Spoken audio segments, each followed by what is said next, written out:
জুবিন দাই এষাৰ কথা কৈছিলে যে আমাৰ অসমীয়া মানুহখিনি সময়ত মাৰিব নাজানে।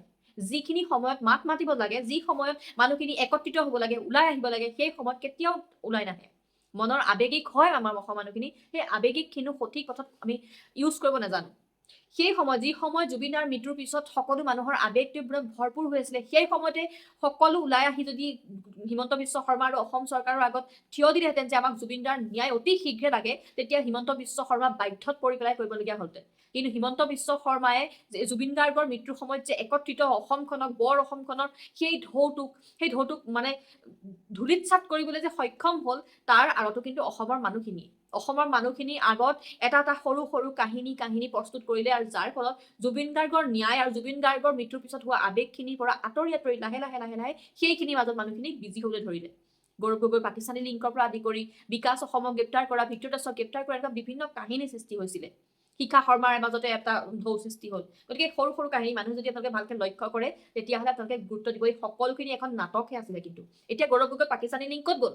কিয় এবাৰো হিমন্ত বিশ্ব শৰ্মাৰ মুখত নুশুনো? মাজতে মিয়া কৈ আছিলে, এতিয়া কিয় নুশুনো এটা মাত হিমন্ত বিশ্ব শৰ্মাৰ মাজৰ মুখত?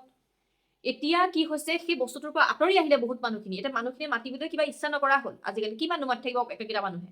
আৰু সেই সময়ত গৰিমা শইকীয়া গাৰ্গ আৰু পৰিয়ালবৰ্গৰ যে আস্থা আৰু ন্যায় মাজত আছিলে, অসম চৰকাৰৰ ওপৰত আস্থা আছিলে, ন্যায় আছিলে, সেই আস্থা আৰু ন্যায় এতিয়া জুবিন ক্ষেত্ৰত পানীয়ে যেনেকে ডুব খাই উটি গৈছে, তেনেকে উটি গ'ল। এতিয়া একো নাপায় আপোনালোকে, এতিয়া চিঞৰ বাখৰ কৰিলেও নাপায়। যেতিয়া সময়ত মাৰিব লাগিছিলে, তেতিয়া কিন্তু নাপায়। সেই সময়ত মোৰ এটা ভিডিঅ' মই দিছিলোঁ, যিটো বহুত মানুহে চাইছিলে, ভাইৰেল হৈছে বুলি ক'ব পাৰি এক প্ৰকাৰৰ। সেই সময়তো কিছুমান মানুহে বহুত মোক ছাপোৰ্ট কৰি 90% কৈছে, দুটামান মানুহে বেয়া কমেণ্ট দিছিলে। কিন্তু সেই সময়তো মই সঠিক কথাই কৈছিলোঁ। এটা ফাৰ্ষ্ট আদালত গঠন হ'ব লাগিছিলে, এতিয়ালৈকে গঠন নহ'লে।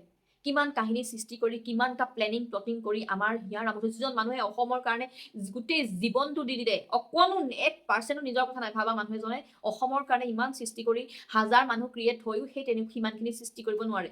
গতিকে সেইজন মানুহক যদি ন্যায় দিব নোৱাৰে, তেতিয়া অসমীয়া মানুহ, অকল হিমন্ত বিশ্ব শৰ্মা নহয়, হিমন্ত চৰকাৰ নহয়, অসমীয়াৰ মানুহৰ ওপৰত এইটো হৈছে বহুত ডাঙৰ এটা কলংক। আৰু ইয়াতকে ডাঙৰ আৰু লজ্জিত কথা একো হ'বই নোৱাৰে।